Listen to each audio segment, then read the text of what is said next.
Voilà, nous revoilà et Jean-Marc est là. Jean-Marc, on te voit, est-ce que on t'entend et est-ce que tu nous entends? Oui, j'entends bien, j'entends bien. Tu vas bien? Oui, oui, j'ai décidé de passer mes vacances avec vous. Je suis en vacances cette semaine. Mais quand même, ça vaut la peine. Ça vaut la peine parce qu'effectivement, tu étais déjà avec nous il y a, je sais plus, il y a 2 ou 3 jours, mais écoute, on est à peu près dans le même bateau. On essaye de prendre des vacances. On s'était dit tiens, ça va être l'été, il va pas se passer grand-chose, il va y avoir les conventions et puis c'est à peu près tout. Et en fait, l'actualité n'arrête pas. Et donc voilà, c'est très difficile de prendre des vacances dans cet été 2024. On s'en souviendra aussi comme ça. Donc évidemment, merci de consacrer une partie de ton temps à notre programme, de continuer à le soutenir comment tu le fais, et puis de partager avec nous la totalité du travail que vous avez effectué. Et c'est vrai que quand hier je t'ai contacté et que tu m'as envoyé la totalité, je me suis dit mais en fait, ça mérite une émission à part parce que évidemment, tout le monde va se focaliser sur les chiffres du sondage Harris contre Trump, mais il y a énormément d'autres choses dans cette enquête-là. Alors d'habitude, souvent on fait des enquêtes pour le New York Post. Cette enquête, elle naît comment? Ben, Lenny, je voulais d'abord le travailler avec le New York Post, mais pour le New York Post, c'était pas le bon moment de sonder. Vous comprenez pourquoi? et, et parce que la dynamique change tellement vite, là. Mais quel revirement de situation en bout de ligne, hein? C'est assez incroyable parce que c'est rare que ça bouge aussi rapidement que ça. On le sentait, on l'a vu, les tendances, on a vu les tendances dans les derniers sondages, mais c'est quand même quelque chose. Les 10 derniers jours, William, elle a annoncé sa candidature, je pense, c'est le 22 juillet, il y a 10 jours. Et là, complètement, il y a un changement complètement. Biden était derrière M. Trump depuis un an. Et pour la première fois, Mme Harris prend une avance significative. Elle avait 1 ou 2 points dans les sondages d'Ipsos et d'autres. Mais là, maintenant, on est rendu à une avance de 3 points, ce qui est quand même significatif. Et qu'il se passe vraiment quelque chose aux États-Unis et ce n'est pas terminé.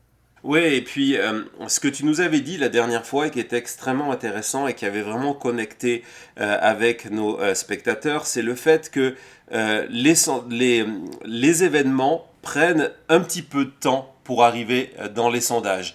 Un sondage qui est fait, ce qu'on appelle un flash poll, un sondage qui est fait dans la foulée, ne mesure pas l'ampleur de ce qui est en train de se passer dans la société. Et tu nous disais, attendez les sondages qui vont sortir cette semaine. Et donc, il y a eu le tien hier, mercredi, mais il y en a eu 2 ou 3 autres en début de semaine, et tous indiquent, je ne parlerai pas du Rasmussen qui est sorti aujourd'hui, mais tous indiquent la même tendance. Et donc, on a le sentiment que, comme tu le dis, il y a un revirement profond des États-Unis, alors qu'on pensait que la campagne était assez figée, qu'il y avait une suite d'événements complètement favorables à Donald Trump, le mauvais débat de Biden, la tentative d'assassinat quand même, et le Parti républicain. Si nous vivions une période normale, c'est Donald Trump qui devrait bénéficier d'un élan dans tes sondages. Alors que c'est pas le cas. T'es d'accord avec cette analyse? Mais il y a 10 jours, tous étaient convaincus que Donald Trump voguait tranquillement vers une grande victoire le 5 novembre prochain. Rien devant nous pouvait prédire qu'il se passerait la démission d'abord de Joe Biden, mais plus que la démission, parce qu'on doutait de la capacité de Kamala Harris de rallier les forces du Parti démocrate, qui est un parti de l'extrême gauche jusqu'au centre droit. Et donc, on se disait, sans Biden, ils vont s'entre-déchirer. En 48 heures, elle a ramassé non seulement les leaders démocrates qui l'ont tous appuyé, mais la majorité des délégués qui ont décidé de la soutenir, et 200 millions et plus en financement. Donc, finalement, elle a fait l'unanimité autour d'elle, et ça, c'est une surprise pour beaucoup d'analystes politiques à ce moment-ci. Mais une chose est certaine, c'est que c'est pas terminé. Parce que les mouvements de changement comme celui-là, souvent, oui, ça prend un certain temps. La raison pour laquelle ça prend un temps, c'est que les gens doivent d'abord en discuter auprès d'eux. Les gens ont besoin d'un tiers pour confirmer leurs émotions. Donc, il faut qu'on en discute au bureau, autour du café, il faut qu'on en discute à la maison, il faut qu'on en discute au loisir et autres, là. Et à partir de là, les gens se forgent une opinion. Et normalement, 5 jours plus tard, on atteint, dans le fond, le maximum.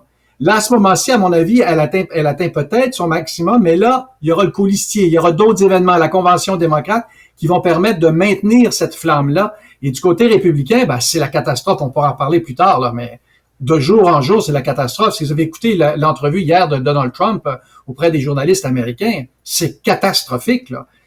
Il y a une idée en politique, vous savez, William, mon père a fait de la politique ici au Canada, et quand ça va bien, quand tu as le vent dans le dos, tout ce que tu fais est magique, fantastique et interprété positivement. À l'inverse, quand tu fais face à un vent de face, tout ce que tu fais est catastrophique. Que ce soit J.D. Vance, que ce soit Donald Trump, tout ce qu'ils font actuellement, ça va vraiment mal. Je pense pas que ça a été aussi mal pour Donald Trump depuis l'élection de 2020. C'est sa pire semaine en termes d'intention de vote.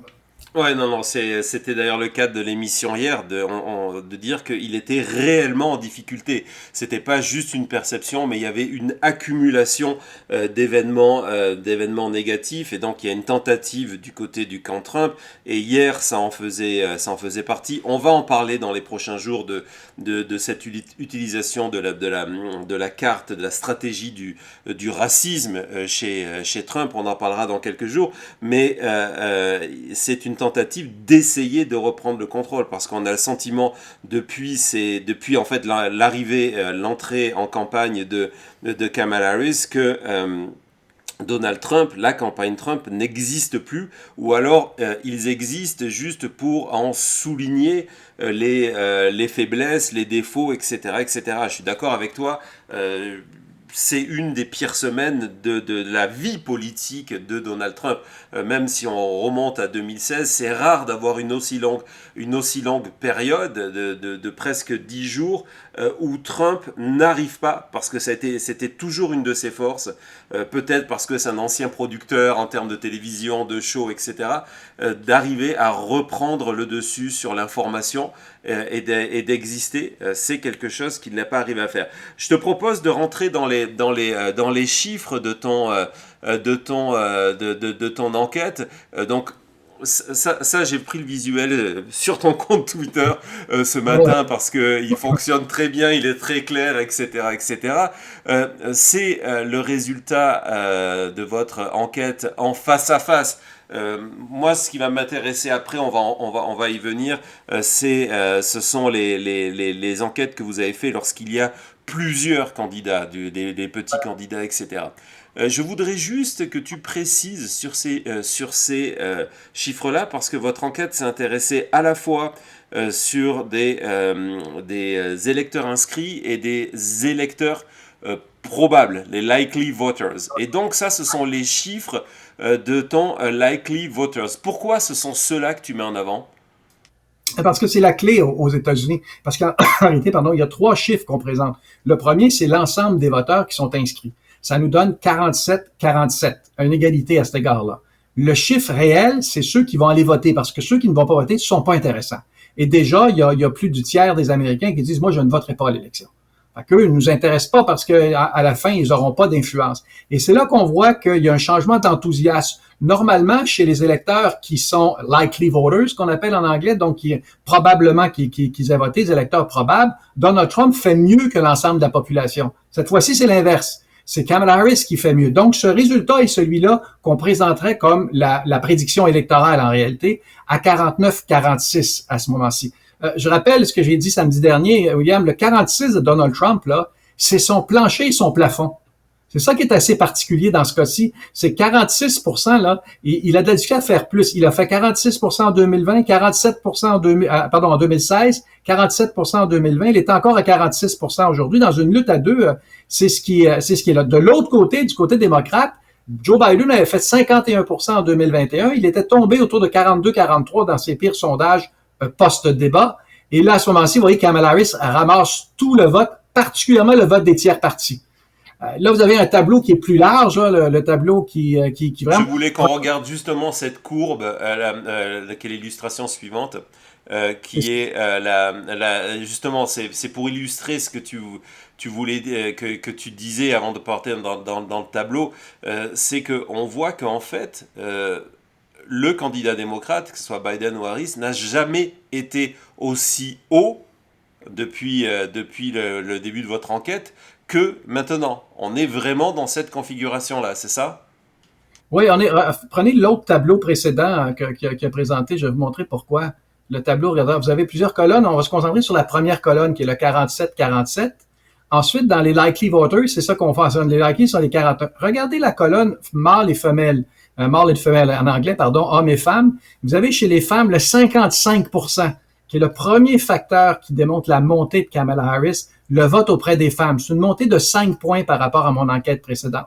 Ce qu'on voit pas dans ce tableau-là, c'est aussi la montée auprès des Afro-Américains, plus 8, de la clientèle hispanique, plus 6, et aussi celle, la ligne des 18-34 ans, où là, Trump faisait mieux que Joe Biden. Maintenant, ils sont à égalité à 48-48 à ce moment-ci. Fait que c'est l'électorat qui propulse Kamala Harris vers le haut et qui lui permet de dépasser la clientèle, les républicains. Et ça, là, ça démontre où ça bouge dans l'opinion publique. Fait qu'il y a vraiment une clientèle particulière là, qui a bougé. L'homme blanc de 50 ans qui habite dans le Midwest, lui, il n'a pas bougé. Là. Il reste encore Donald Trump à ce moment-ci. Mais tous ces jeunes-là, cette clientèle-là plus ethnique, a décidé de voter et de s'en aller du côté de Kamala Harris. Et c'est ce qui fait la différence aujourd'hui. Et c'est là qu'on voit du coup les limites du ticket Trump-Vance, parce que déjà Trump avait organiquement des problèmes avec l'électorat féminin. D'avoir rajouté maintenant Vance, c'est pas ce qui va lui permettre d'aller séduire cet électorat. Pareil dans l'électorat afro-américain. Donc on se rend compte que quelque part on avait évoqué cette idée de se dire est-ce que c'est un coup de génie de la part de Biden d'avoir attendu la fin de la convention républicaine, parce que du coup, souvent les tickets sont faits pour répondre aux forces et aux faiblesses du ticket d'en face. Là, on a l'impression que le ticket Trump-Vance, on parlera un peu plus tard du boulet qu'est devenu J.D. Vance sur la campagne Donald Trump, mais là, on a vraiment le sentiment qu'il n'arrive pas à faire face à cette nouvelle configuration d'avoir une femme afro-américaine. Exact. Et ça, c'est un élément majeur parce que on pense que parce que c'est une femme afro-asiatique ou afro-américaine et aussi mi-asiatique, mi-africaine, de la communauté noire, ces facteurs-là sont tous positifs, sont pas négatifs contrairement à ce qu'on pense. Les États-Unis ont changé considérablement. Quand on demande à l'électeur est-ce que ça vous incite ou non, ça incite davantage les gens à voter pour Kamala Harris que l'inverse. Je ne sais pas si vous avez ce tableau-là, pas celui-là, l'autre sur les... On l'a. Alors attends, je dis, pendant que tu parles, vas-y, continue. Je dis à Thomas, allons-y, ouais, c'est ça là.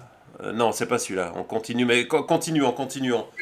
Ça, c'est important parce qu'en réalité, ce que les électeurs cherchent, c'est un candidat différent. Un candidat peut dire qu'il est différent, mais elle le démontre qu'elle est différente. Et ça, là, c'est assez particulier parce qu'il y a eu un seul président noir, ça a été Obama, et jamais une femme n'a pu être présidente des États-Unis. Regardez la première colonne, ça c'est celui du genre. Est-ce que le fait que c'est une femme, est-ce que ça vous incite à voter davantage, 23%, moins pour elle, 12%, et 66% font pas de différence. Quand on regarde la colonne républicaine, parce que c'est celle-là qui nous intéresse, la troisième avant-dernière, là, c'est là que vous voyez que 20% des gens disent que ça les dérange. Essentiellement, là, il y a un peu moins que le quart des électeurs républicains qui sont vraiment dérangés, mais la majorité des gens ne le sont pas. Surtout qu'elle a quand même un pédigré assez impressionnant, procureur général, sénatrice, vice-présidente, donc elle a passé bien d'étapes pour se rendre là. Et c'est la même chose au niveau de son groupe, du fait qu'elle est afro-asiatique, c'est aussi un avantage pour elle parce qu'elle marque sa... Excuse-moi de t'interrompre, Jean-Marc, mais sur ce genre, ce que tu es en train de dire, c'est que non seulement être une femme n'est plus un inconvénient pour la majorité de la partie de l'électorat américain, ce qui a été un problème et qui est une des raisons, c'était pas la seule, une des raisons de la défaite de Hillary Clinton en 2016, mais ce que tu es en train de dire, c'est que suite à votre enquête, ton sentiment que c'est même désormais un avantage pour Kamala Harris d'être une femme, d'avoir un candidat, une candidate pour les démocrates. C'est devenu un avantage parce que tu as ce chiffre global de plus de 20% de vos sondés qui disent que ça les incite encore plus à aller voter, c'est ça? Oui, c'est nouveau, mais aujourd'hui. Ça ne veut pas dire que ça va durer tout au long de la campagne, parce que la marge d'erreur d'une femme afro-asiatique, elle est minime.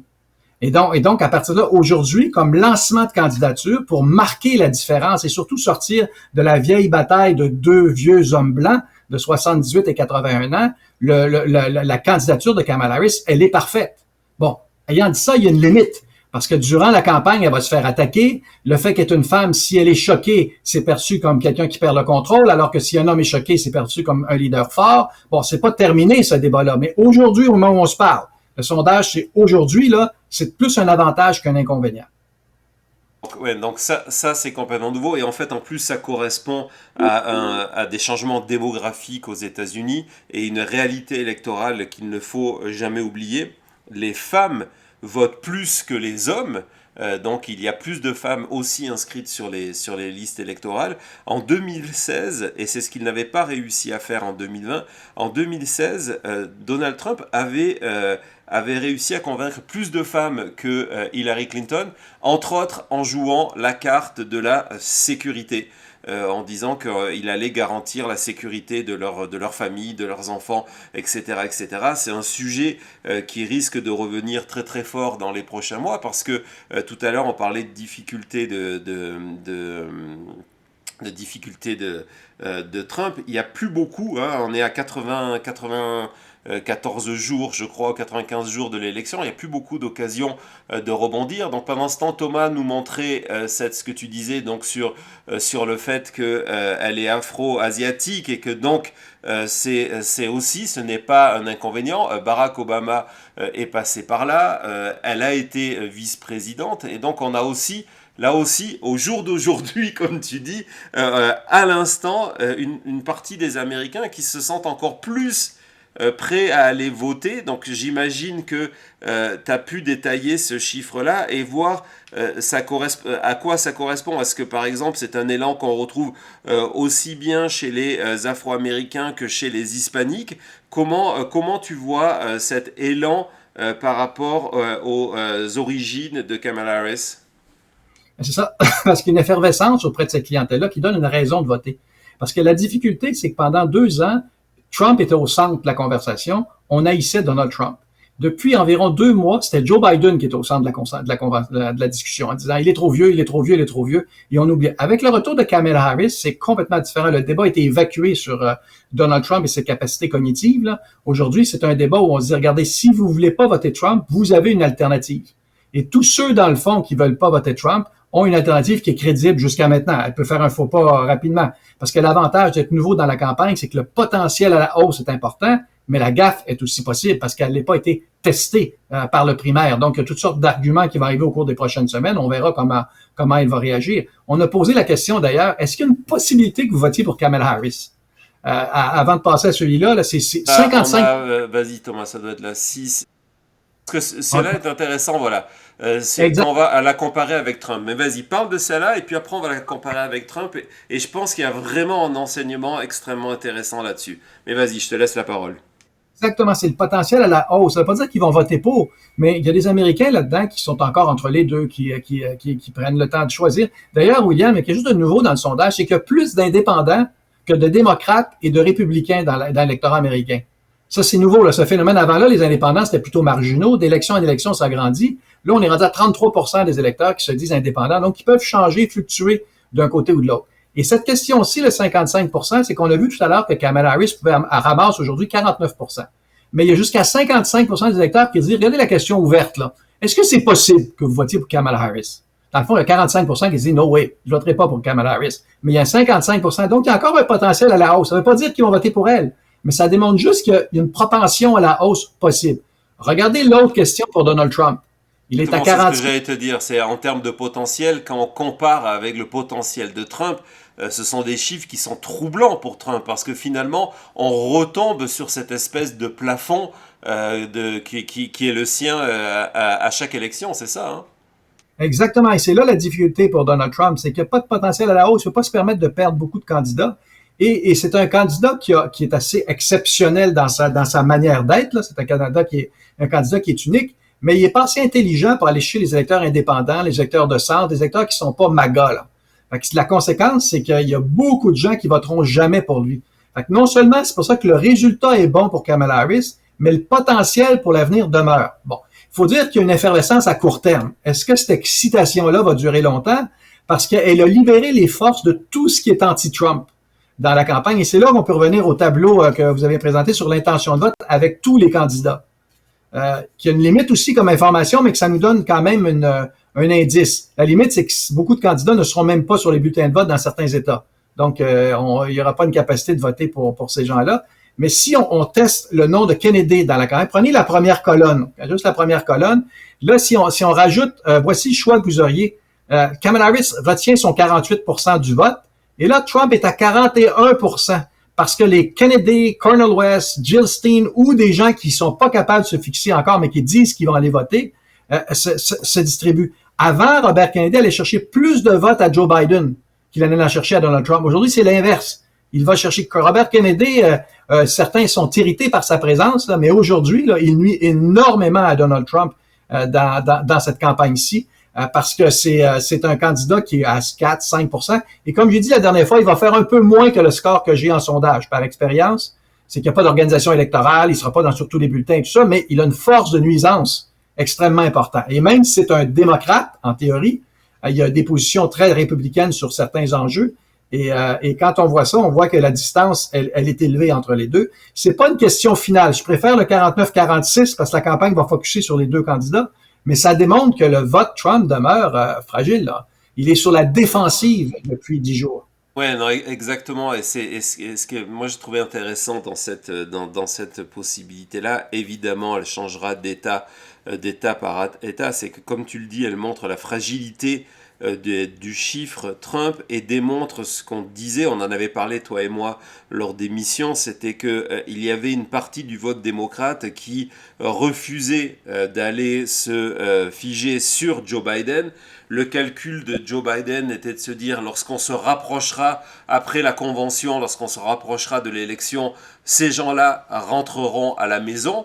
La réalité, c'est que l'arrivée de Kamala a fait que ces électeurs qui allaient sur ces petits candidats ou qui songeaient à ne pas aller voter, à s'abstenir, se sont agrégés sur Kamala Harris.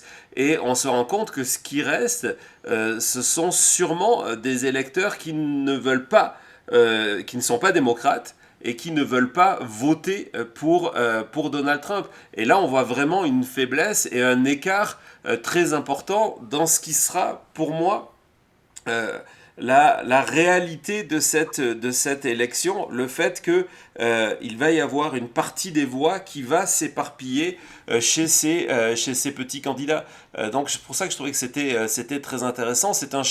Pour moi, c'est un chamboulement profond de la campagne, de montrer que ces électeurs qui s'éparpillaient, ces électeurs démocrates, sont désormais revenus sur Kamala Harris, et ça va être dur pour elle, du moins. Pas dur, elle ne souhaite pas les perdre, mais je ne vois pas dans quelle optique, sauf une catastrophe majeure, elle peut reperdre ses électeurs qui vont se dire « Ah ben non, finalement, on va retourner sur Robert F. Kennedy ». Qu'est-ce que tu en penses? J'ai comme une bémol là-dessus. Vous voyez, la question de Jean-François Roy qui demande quand est-ce que l'effet va s'estomper. Là. Souvent, quand un effet part rapidement, elle atteint un plateau à un certain moment donné. C'est pas vrai que ça continue à monter. Là. On atteint un plateau et là, on se repose la question, est-ce que ça vaut la peine ou pas? Et c'est possible que ça redescende parce que c'est une émotion de premier niveau là à ce moment-ci et ça s'estompe souvent ce type d'émotion-là. On devient plus rationnel, on réfléchit puis on voit vers quoi ça s'en va. On ne sait pas combien de temps que ça va durer. Il va falloir qu'elle s'assure de maintenir cette flamme-là. Parce que ce sont des électeurs qui, la semaine dernière, ne voteraient pas démocrate, aujourd'hui votent démocrate, donc ils peuvent encore changer d'idée. Ça demeure fragile, ce vote-là. Par contre, tous les indicateurs dans le sondage démontrent que non, c'est peut-être pas terminé. Et surtout, William, la nomination de son vice-président, qui va théoriquement lui donner un avantage. On va reparler de J.D. Vance, là, c'est l'inverse, là, qui est un élément négatif, mais son choix de codicier, ce sera extrêmement important. je te propose, c'est qu'on fasse une petite pause de 2 secondes et que justement, on parle de J.D. Vance, on parle du VP et on parle de ce calendrier parce que j'entends et je suis d'accord avec toi l'idée de se dire, voilà, c'est peut-être juste un élan, comme nous le disait Jean-François, et combien de temps il va durer. Mais dans la réalité, souvent, ces espèces de bumps comme ça sont courts. Là, maintenant, nous sommes à plus de 10 jours. Et on ne voit pas, parce que les erreurs aussi de la campagne Trump, pourquoi il faiblirait dans les prochains jours lorsqu'on connaît le calendrier. Donc on fait une pause et on en parle tout de suite après.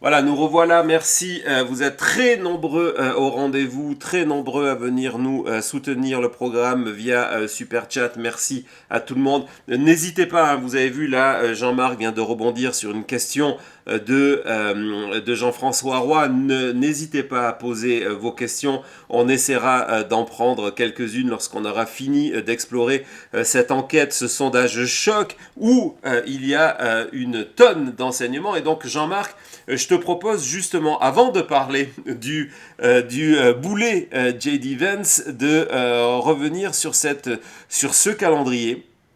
Ce que l'on sait de ce calendrier, donc nous sommes le 1er août, le jeudi, on sait que lundi, vraisemblablement, on va connaître l'identité du colistier, donc on va aller voir le sondage que vous avez fait à ce niveau-là. Mardi, il y aura le début de cette tournée express qui va amener Kamala Harris et son probable VP et son colistier, en tout cas dans tous les États clés, qui va se terminer samedi matin à Las Vegas. Et puis on va rentrer en période de convention démocrate. Tout ça sur le papier. Je suis d'accord avec toi. Sur le papier, c'est un calendrier qui est extrêmement favorable à Kamala Harris, qui peut faire encore agrandir cet écart qu'elle a désormais avec Donald Trump, qui, dans certaines configurations, lorsqu'il y a 5 candidats, on est d'accord, c'est un écart qui sort de la marge d'erreur. On est d'accord? Oui, exactement, exactement. Donc, le calendrier est favorable. Elle a, dans le fond, tous les atouts en main parce que c'est d'importantes nouvelles. On peut aller jusqu'au débat possible du 10 septembre, là, qui suivra la convention. Fait qu'à à travers ça, elle peut encore marquer des points. Le tableau que vous avez devant vous, c'est en termes de colistiers. Vous voyez, il y a 2 lignes. La ligne bleu foncé, ce sont les démocrates. La ligne bleu pâle, ce sont l'ensemble des répondants. Fait qu'on va se concentrer chez les démocrates parce que les républicains et autres ne voteront pas, ou en tout cas, ça n'aura pas d'impact sur le vote à court terme, là. Et donc, sur les démocrates, Shapiro est numéro 1. Shapiro, c'est le gouverneur de la Pennsylvanie, comme les gens savent. C'est 51 ans, dynamique, le gouverneur le plus populaire dans son État. C'est quand même un candidat exceptionnel. Le deuxième, c'est pas le choix des analystes mais c'est le choix de la population. Pete Buttigieg, qui est le secrétaire au transport, mais surtout le meilleur communicateur démocrate, là, qui a pas peur d'aller sur les ondes de Fox News et autres. Il est quand même assez exceptionnel, jeune, 41 ans. Ancien candidat contre Joe Biden en 2020 et contre Kamala Harris à l'époque aussi. Et le troisième, Mark Kelly, sénateur de l'Arizona, qui est aussi très populaire. Les gens peuvent se rappeler du nom parce que c'est un ancien astronaute, mais qui a aussi été militaire, qui a été pilote de chasse, qui est un homme qui est respecté. 61 ans, il représente pas la nouvelle génération, qui à mon avis est un élément négatif là, dans cette dynamique-là que Kamala Harris essaie de créer, mais quand même. Ensuite de ça, vous avez des noms. Roy Cooper qui a dit qu'il n'allait pas. Je l'ai sondé quand même parce que je ne le savais pas à l'époque. Andy Beshear de Kentucky qui apporte moins de choses. Son État est moins important, contrairement aux gouverneurs de la Pennsylvanie et de l'Arizona qui sont 2 États clés. Et ensuite, vous avez les autres gouverneurs. Un seul nom manquant, parce que quand j'ai sondé, on ne le savait pas, c'est Tim Walsh, qui est le gouverneur du Minnesota, qui est pas là sur la liste, mais qui devrait être autour de ça, 5-6% d'intention de vote, à mon avis. Mais l'élément clé, regardez le ne sait pas, le don't know. 41% chez les démocrates, ils ne sont pas connus. Fait qu'il faut pas penser que ça va avoir un effet fou, là. Ça va rassurer la présence de Kamala Harris, d'avoir un candidat autour d'elle, là, qui va s'adresser à une clientèle différente, là. Mais au-delà de ça, l'impact va être quand même mineur, à mon avis. Dans le cas de Shapiro, c'est un excellent conférencier. À la convention, à mon avis, il va faire un tabac. Même chose pour Buttigieg. Les autres, un peu moins. Ah ouais, vous le voyez devant vous, là, il est quand même exceptionnel. Allez voir des vidéos YouTube de lui, là, vous allez voir que on l'appelle l'Obama blanc, là, en termes de speaker, là, parce il a quand même beaucoup de bagou. Ouais, Et on a passé quelques-unes de ces vidéos de hier d'ailleurs, on a passé deux extraits. Et une fois que tu as rentré dans ta tête cette image de Obama blanc, dans ton oreille surtout, elle ne te quitte pas. Mais j'ai l'impression que ton tableau là, c'est aujourd'hui, à l'heure actuelle, c'est surtout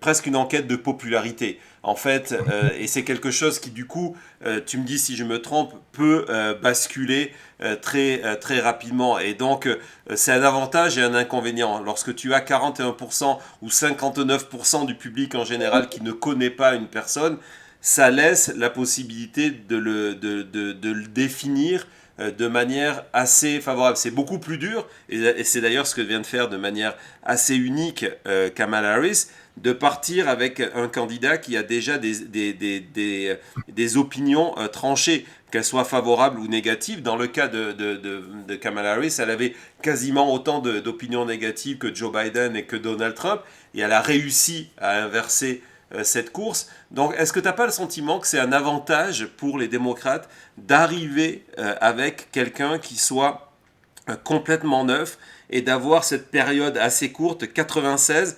Je rappelle que le scrutin va débuter dans certains États dès le 6 septembre, en Caroline du Nord par exemple, d'avoir cette période assez courte avec quelqu'un qui n'est pas usé dans l'opinion publique pour avoir la possibilité de construire le personnage, sa mythologie et sa réputation.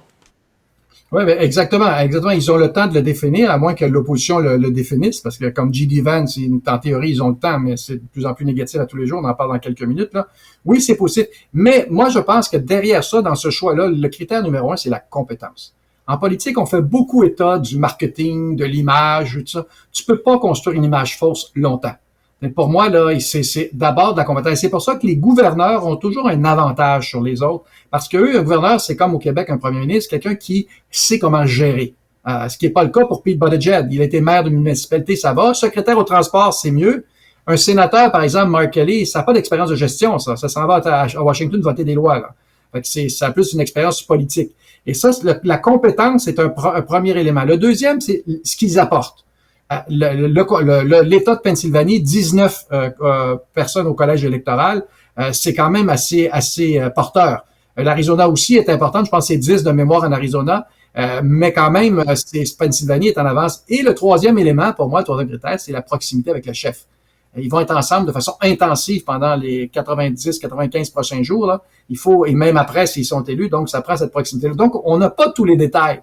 Ce qu'on sait, c'est que les trois premiers sont vraisemblablement un des trois. Un des trois sera le VP. Peut-être Mike Walsh, qu'on a depuis quelques jours là, que tout le monde parle, mais j'ai des doutes quand même.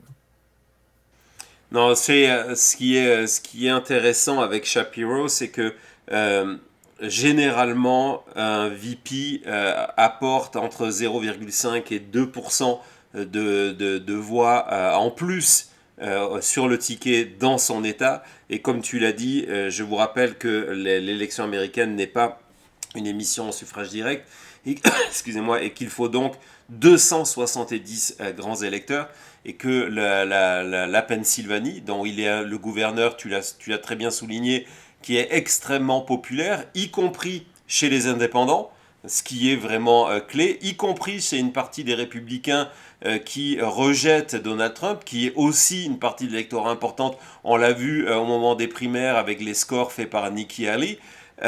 C'est 19 grands électeurs sur 270, ce qui en fait, sur le papier, il n'y a pas un candidat parfait de toute manière, mais qui en fait la différence parce que le sentiment, lorsqu'on regarde la carte électorale, on se dit le candidat, c'est pas forcément vrai à 100%, mais le candidat qui va gagner la Pennsylvanie se met en position préférentielle pour l'élection pour gagner, pour arriver à la Maison Blanche. Et le fait que que la campagne express avec son VP débute en Pennsylvanie. Oui, peut-être, ça veut dire que ça sera Shapiro, mais peut-être pas, c'est pas forcément une certitude, mais ça montre l'importance de ces États-là. Je sais que souvent, on l'a vu dans les autres enquêtes, dans les autres questions, vous testez par État ou par zone géographique. Est-ce que vous avez le sentiment que lorsque, dans les chiffres que tu as fait, que la candidature Harris est plus populaire dans une région que les autres? Non, c'est assez, dans l'Ouest américain, elle est plus populaire parce qu'elle vient de la Californie. Mis à part ça, dans le Nord-Est, le Midwest, le Sud, c'est autour de 49%. Il n'y a pas beaucoup de variations. Ce qui n'est pas le cas pour le Donald Trump, qui est lui plus populaire dans le sud des États-Unis qu'ailleurs aux États-Unis. Mais c'est pour ça que cet État-là de la Pennsylvanie, comme tout ce qui est le mur bleu ou la ceinture de rouille, là, dépendant comment on parle, le Wisconsin, la Pennsylvanie, le Michigan, ces États-là, c'est là où elle doit faire le travail, parce que tu l'as mentionné, c'est là où elle peut gagner l'élection. Et vous le voyez ici, là, tout ce qui est le nord, là, comprend l'Illinois, l'Indiana, l'Ohio, la Pennsylvanie, tout ça, là, c'est là que se jouent les élections depuis un certain temps. Et c'est là que Biden a battu Trump et c'est là que les démocrates doivent gagner. Donc, avoir la Pennsylvanie et avoir le discours aussi pour cette région-là est important. D'ailleurs, c'est la seule raison pourquoi J.D. Vance a été choisi. C'est-à-dire, la première, c'est la loyauté au chef. La deuxième, c'est le fait qu'il vient de l'Ohio, donc d'offrir cet État-là qui est majeur pour les républicains. Dans ces États-là que Donald Trump avait battu Hillary Clinton en 2016. Donc on voit vraiment l'importance de ces États-là. Et effectivement, on l'avait dit tout de suite dès qu'on avait su que c'était J.D. Vance, que c'était une volonté d'aller séduire dans les États qui démographiquement se ressemblent, les États mitoyens qui sont la Pennsylvanie, le Michigan, le Wisconsin, voire le Minnesota, même si ça paraît plus compliqué. Justement, tu viens de parler de J.D. Vance. C'est un sujet, tu le sais, qui fascine les réseaux sociaux américains et pas que. On a fait des émissions et qui démontrent que Vance est aujourd'hui pire que Sarah Palin. Ça paraît incroyable parce que on a vécu, toi et moi, cette période de l'entrée en campagne à côté de John McCain, de Sarah Palin, et on s'est dit, bon, jamais il y aura un candidat VP aussi mauvais que Sarah Palin. Et puis arrive J.D. Vance. Et ce qui est intéressant, c'est que vous avez fait une enquête sur justement son taux d'opinion favorable. Et du coup, on se rend compte que finalement, J.D. Vance, c'est un problème pour Donald Trump. Alors, en tout cas, je pense que c'est un problème. Tu vas nous expliquer ça. Lorsqu'on regarde son taux d'opinion, c'est quelqu'un qui désormais a 36% d'opinion défavorable. Est-ce que ça commence pour toi à peser sur la campagne Trump ou ça reste isolé parce que dans tous les cas, Trump, c'est Trump? Oui, c'est encore l'effet que Trump ne vit que sa clientèle MAGA. Parce que c'est le MAGA extrême, c'est cet individu-là, J.D. Vance. Quelle catastrophe depuis qu'il a été élu. Normalement, il y a un bond positif après une convention. Même Sarah Palin a eu un bond positif parce qu'à la convention, elle était bien perçue, son discours avait été bon, c'était un excellent discours, le lendemain était populaire, ça s'est effondré au fur et à mesure que la campagne avançait, mais globalement, elle a fait un bond positif. Dans le cas de J.D. Vance, il était à moins 6% de popularité. Si vous prenez le favorable et le défavorable, un moins l'autre, il était à moins 6 après la convention, il était à moins 13 à ce moment-ci. C'est-à-dire que 23% des gens ont une opinion favorable, 36% une opinion défavorable. Il est à moins 13, donc il fait pire et à tous les jours. Et l'ensemble de ces interventions, c'est sûr que la campagne Kamala Harris est très forte là-dessus parce qu'il ressort toutes les interventions qu'il a fait au tir des temps. C'est possible pour quelqu'un de MAGA de dire n'importe quoi quand tu t'en vas sur Fox News, quand tu t'en vas sur American One ou en tout cas tous les réseaux américains, tu dis n'importe quoi, ça va, tu te fais aimer de Donald Trump, mais c'est plus possible quand tu es vice-président des États-Unis, là. Et ce qui fait que toutes les conneries qu'il a dit au fil des ans, c'est repris contre lui. J'ai pas trop compris l'histoire du sofa, William, là. Mais tu sais, Mais une chose est sûre, c'est à chaque phrase qu'il dit, ça a un impact négatif sur le vote de Trump, tellement que les rumeurs sont que Trump va changer de vice-président. Ça ne surprendrait pas, là, pas dire qu'il va le faire, mais c'est possible. Parce qu'il était bon pour se battre contre Joe Biden, mais maintenant, d'avoir deux hommes blancs qui ont la même conception politique contre une Kamala Harris, il fait pas le poids. Ouais, et au-delà du calcul électoral, il y a aussi de se dire, OK, quand on regarde ce calendrier de 96 jours jusqu'au 5 novembre, et encore une fois, c'est vraiment important d'intégrer ça, les Américains vont commencer à voter à partir du mois de septembre. Il y a plusieurs États clés, la Caroline du Nord en est un, mais il y a plusieurs États clés qui vont voter à partir du mois d'octobre. Les occasions pour Donald Trump d'ici là de changer la dynamique, il n'y en a pas beaucoup.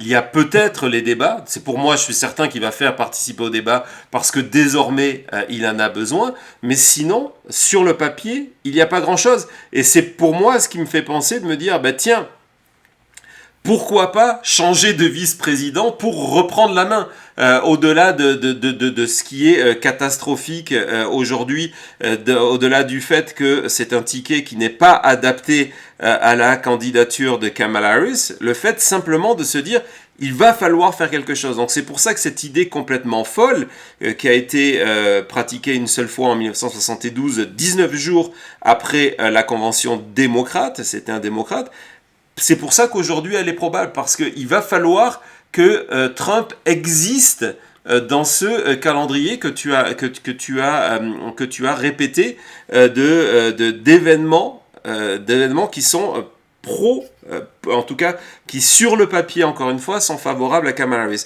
Donc ça va être extrêmement intéressant, et puis il va y avoir un moment où cet effet, ces chiffres négatifs que vous avez trouvés lors de votre enquête sur J.D. Vance vont entraîner Donald Trump, parce que je crois que c'est toi qui nous l'avais dit la dernière fois, le choix du VP est important, c'est ça, parce qu'il démontre une des qualités du président, c'est ça? Il démontre la qualité de la décision qu'il prend, dans le fond, et le ton qu'il donne à la campagne. Et quand J.D. Vance n'apporte strictement rien à la campagne de Donald Trump, c'est un peu catastrophique, parce que même l'État de l'Ohio est déjà républicain. Il était républicain la dernière fois. C'est pas un État de plus qu'il va chercher. Et donc, c'est un drôle de choix. Et se battre contre Kamala Harris, il aurait fallu qu'il y ait une vice-présidente, d'avoir quelqu'un qui est un peu plus centriste, d'avoir quelqu'un qui peut être accepté de l'électorat. C'est pas le cas. Et donc, ça me surprendrait pas qu'il le fasse. Ce serait unique depuis 72, comme tu l'as bien mentionné, mais c'est Donald Trump. Hein. Quand on dit que c'est une campagne sans précédent, une campagne historique, on sait ce qui se passe aujourd'hui, mais on sait qu'il y aura des événements entre aujourd'hui et surtout pendant la convention démocrate, parce que Trump va vouloir réagir, parce que durant sa convention, Biden a pris plus d'impact que lui-même durant la convention, donc je suis persuadé qu'il prépare quelque chose. S'il y avait un choix à changer, à mon avis, ça sera entre le 19 et le 22 août. Ouais, non, je suis d'accord avec toi de venir. D'ailleurs, ce qui était assez intéressant, je sais pas si tu te souviens de cette rumeur-là, on l'avait évoqué entre nous ici, c'était que il y avait la rumeur que Biden allait annoncer son retrait de la candidature le jour du discours de Donald Trump pour lui faire de l'ombre. Donc effectivement, je suis d'accord avec toi. Si aujourd'hui, nous sommes à Las Vegas, on devait parier sur le moment où Trump pourrait annoncer le remplacement de J.D. Vance, on ne dit pas qu'il va le faire, mais s'il devait le faire, ça aurait tellement de sens de faire dans cette période où les médias vont être 24 heures sur 24 sur la convention.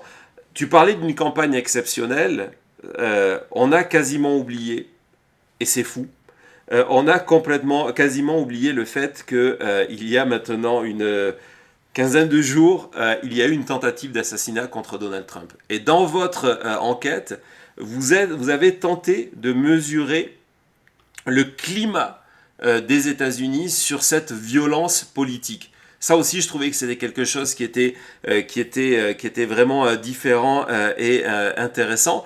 Et donc, on va voir les chiffres et je vais te laisser expliquer, commenter sur les inquiétudes des Américains. Comment tu interprètes ça? Est-ce que ça te paraît des statistiques qui sont normales? Par exemple, d'une nouvelle tentative d'assassinat contre Donald Trump avec 36% de oui. Je t'écoute. Oui. Ce qu'on cherche dans une question, c'est de mesurer le niveau d'émotion des gens.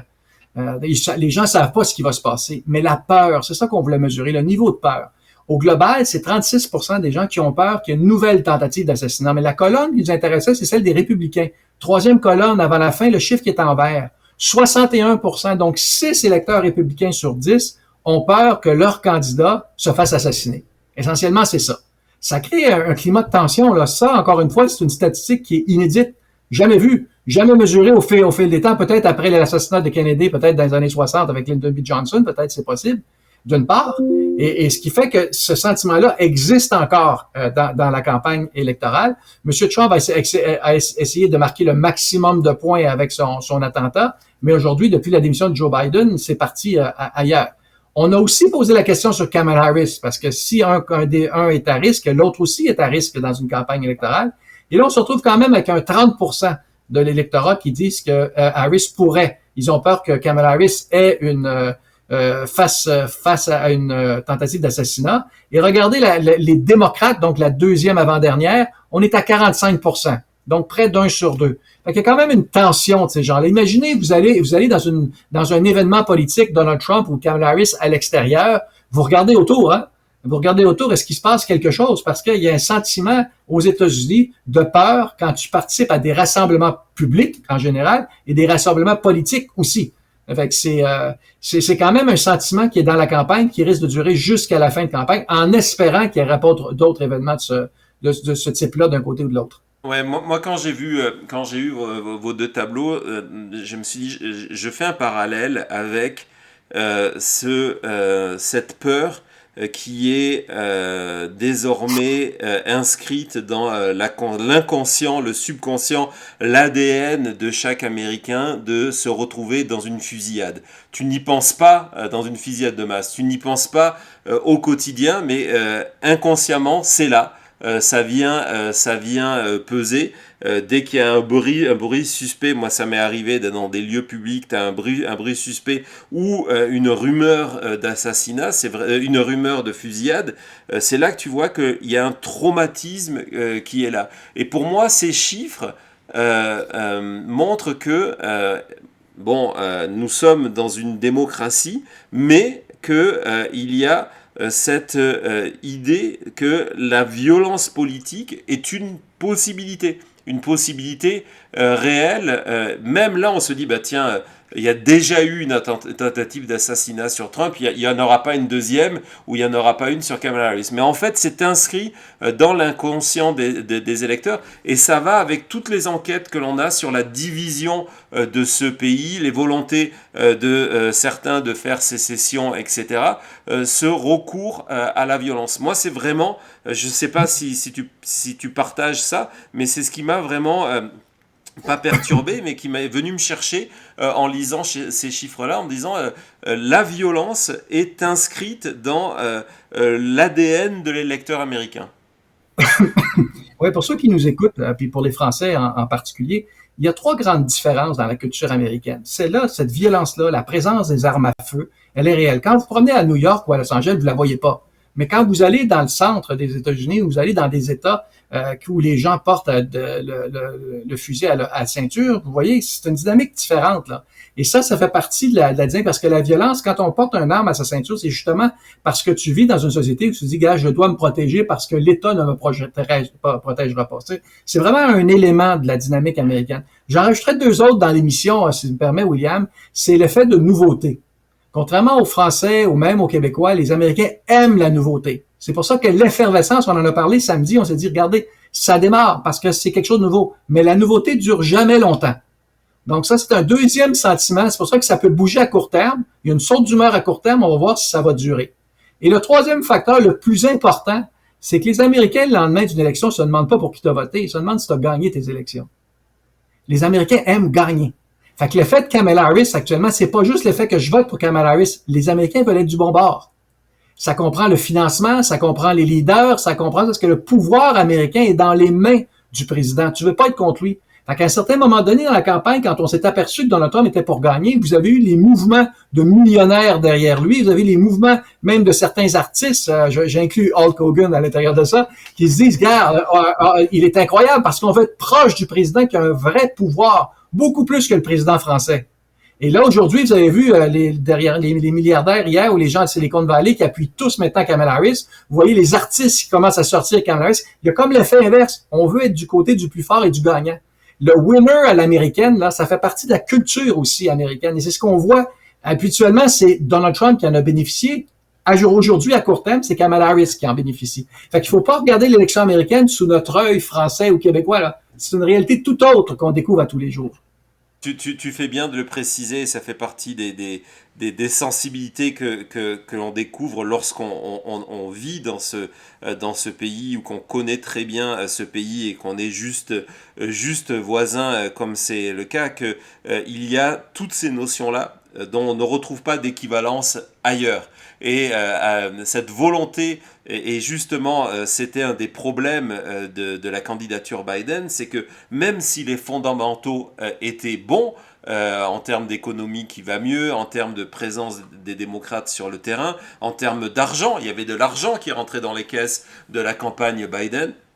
Il y avait ce sentiment qu'il ne pouvait pas gagner et que c'était Trump qui allait gagner. Et la première force pour moi de la candidature de Kamala, c'est que elle a inversé ce sentiment-là et d'un coup, les démocrates ont le sentiment, et pas que les démocrates, les électeurs indépendants, les femmes, les minorités ont le sentiment que leur candidat peut gagner et donc ils sont prêts à aller voter. C'est vraiment une dimension, je suis ravi que tu la soulignes, qui est importante dans la psychologie de l'électeur américain qui ne va pas forcément faire un calcul en se disant qu'est-ce que ça veut dire en politique internationale, qu'est-ce que ça veut dire en termes d'image, qu'est-ce que ça veut dire, mais ils vont se dire ok, c'est une équipe dynamique et c'est pour ça que je crois aussi que c'est notre avantage pour Shapiro avec ses 50 ans qui donne ce sentiment de nouvelle génération. Tu parlais de l'intérêt de la nouveauté, de dire ben voilà, on vous propose un ticket qui est en accord avec la période qui peut gouverner pendant 4 ans voire 8 ans. C'est un choix générationnel et c'est une équipe qui gagne. Regardez le bilan de Shapiro en Pennsylvanie, etc., etc. Je trouve que c'est vraiment. Alors je sais pas, est-ce que ça peut se mesurer? J'imagine que ça peut se mesurer. D'ailleurs, ça en termes de sondage, d'aller voir la manière dont les électeurs voient leurs candidats. Oui, ça se mesure, ça se mesure. C'est sûr qu'il y a une limite de l'instrument du sondage, hein, parce que les gens, c'est une émotion que les gens essaient de rationaliser. Là. Vous voyez, quand je dis que 49% disent vote pour Mme Harris, 46% de M. Trump, en arrière de ça, il y a des multiples raisons pourquoi. Hein. Puis il y a des gens qui changent d'idée parce que nous, on mesure le haut, mais en dessous de ça, il y a des démocrates qui deviennent républicains, des républicains qui deviennent démocrates. Ça bouge là dans l'électorat. Là. C'est pas toujours aussi stable que ça peut paraître au-dessus. Il y a des mouvements importants de l'opinion publique. Mais là, tranquillement, là, les gens commencent à se faire une idée. Kamala Harris est en train de se définir. La chance qu'elle a, c'est que c'est pas les républicains qui sont capables de la définir. Elle se définit elle-même. Et le choix du colistier, ça sera sa première véritable décision comme chef des démocrates. Et là, ça donne le ton. Et c'est pour ça qu'au cours des prochains jours, là, observez ce qui va se passer, parce que ce choix-là est fondamental. Comment ils vont l'annoncer, comment ils vont le présenter à l'électorat et comment l'électorat va le recevoir. Et c'est le facteur qui devrait, normalement, au moins maintenir le momentum qu'elle a et peut-être pas l'améliorer ou le détériorer, juste le maintenir, là, ça serait suffisant jusqu'à la convention du mois d'août, qui, elle, forcément, a un impact 4 jours en prime time sur tous les réseaux, là, ça a un impact considérable. Ouais, pour rappel, Donald Trump avait annoncé la veille de la convention, il avait annoncé via Truth Social, donc via sa plateforme, ce qui n'était pas non plus un choix innocent. Tu as dit l'importance de la manière dont on l'annonce, c'était une manière de s'adresser à sa base en disant voilà, j'ai choisi quelqu'un qui fait partie de notre groupe. Donc on va voir quelle est la manière dont Kamala Harris va annoncer ce choix-là. On a vu que Biden, lui, avait annoncé son retrait via une lettre sur Twitter et sur Instagram. Donc chacun a ses méthodes de communication, mais c'est un indice aussi à qui on s'adresse. Alors je sais qu'on a dépassé notre temps, Jean-Marc, comme d'habitude, mais est-ce qu'on peut lire une ou deux questions que nos spectateurs voudraient te poser, profiter de ta présence et de ta générosité envers la chute, avec tout ce temps et ces connaissances que tu partages avec nous. Alors vas-y Thomas, j'imagine que c'est un oui, donc Anto qui nous demande, est-ce qu'il est possible de voir dès à présent les conséquences de l'annonce de la sentence du procès Stormy Daniels et le reste des procès? Justement, vous avez posé cette question-là, il me semble, hein. Oui, on a posé la même chose qu'on a posé sur Kamala Harris, le fait qu'elle est une femme qui est afro-asiatique. On a posé la question aussi si Donald Trump, le fait qu'il ait été reconnu criminellement responsable, est-ce que ça a un impact sur ton vote? Et à l'intérieur de ça, vous voyez, 17% disent qu'ils votent plus pour lui, 40% qu'ils votent moins pour lui.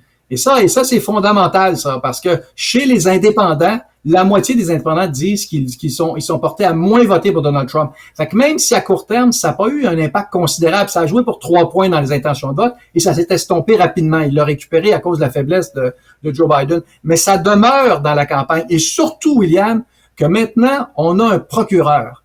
Et ça, elle a bien joué, Kamala Harris. Elle a dit, j'ai affronté des gens qui ont fait des agressions sexuelles, qui ont fait de la fraude, et je suis habitué avec ça. Maintenant, ce sera contre Donald Trump. Et au débat du 10 septembre, s'il y a débat, là, le 10 septembre prochain, vous allez voir cette dynamique-là du procureur et du criminel, là, naturellement, qui va s'installer dans le débat. Et c'est même si ça n'a pas eu un effet très fort, ça demeure la toile de fond de la campagne électorale. Ça va revenir à cause du fait que Kamala Harris est maintenant la candidate.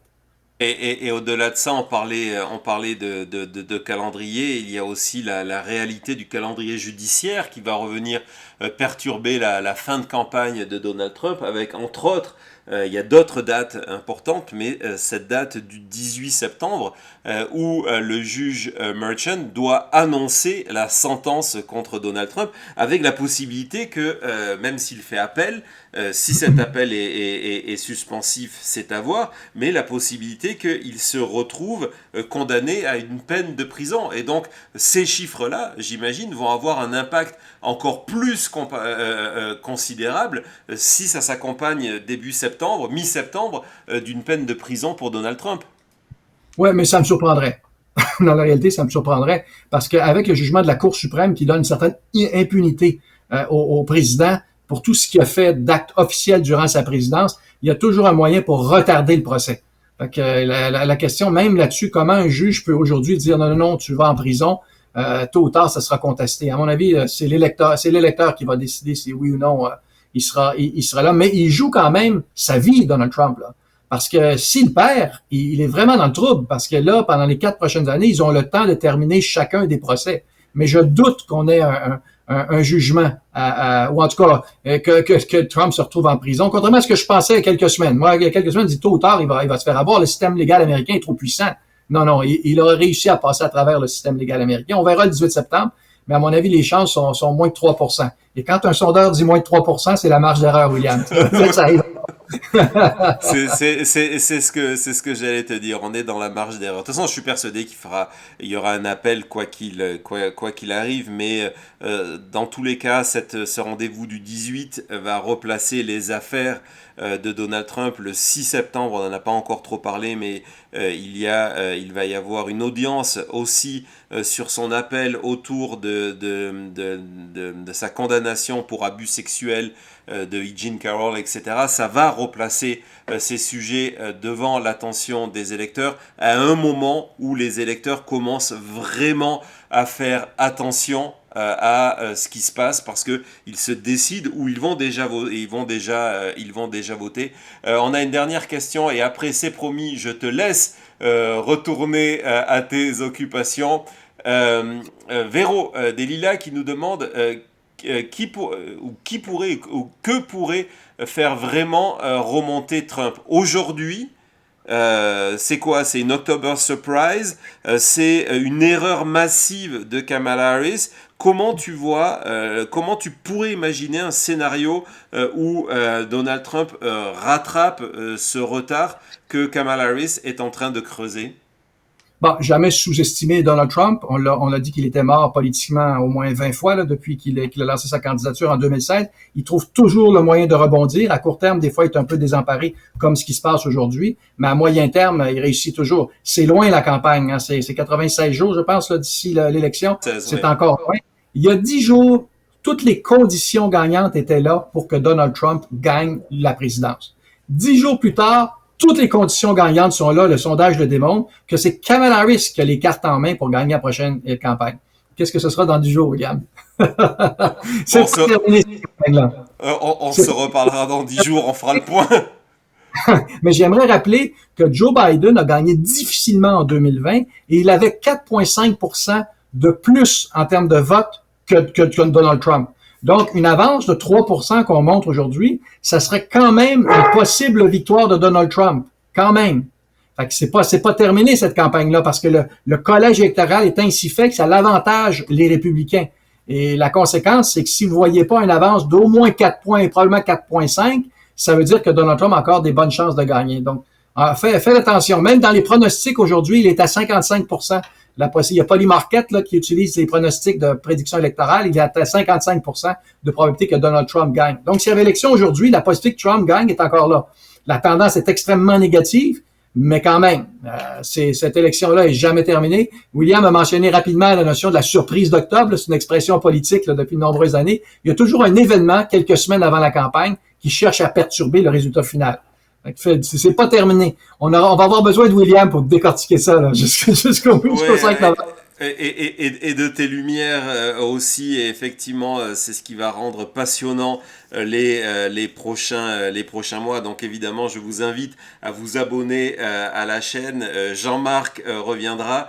Je sais que tu vas aller à la Convention démocrate, donc autour de cette date-là, on va essayer de se reparler. En tout cas, je voudrais, au nom de tous nos spectateurs, au nom du chat, là, il y a vraiment beaucoup de monde qui est là et qui te remercie. Donc, de vraiment te remercier encore une fois d'être venu partager toutes ces informations-là, d'avoir pris sur ton temps à la dernière minute, de jamais me dire non quand je t'envoie un message. C'est vraiment formidable de te savoir parmi nous. Donc voilà, donc on va attendre les prochaines enquêtes, on va voir le choix du VP, et puis on va se reparler, c'est ça? Excellent, ça fait plaisir. C'est ma mission de faire ça. C'est mon plaisir de faire ce métier-là.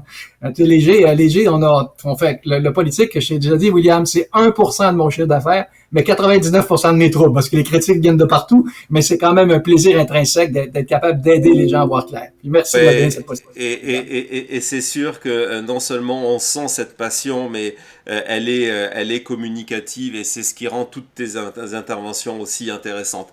Alors, en tout cas, merci Jean-Marc, je te souhaite une bonne fin d'après-midi, et puis à très vite. Merci, au revoir. À bientôt, au revoir.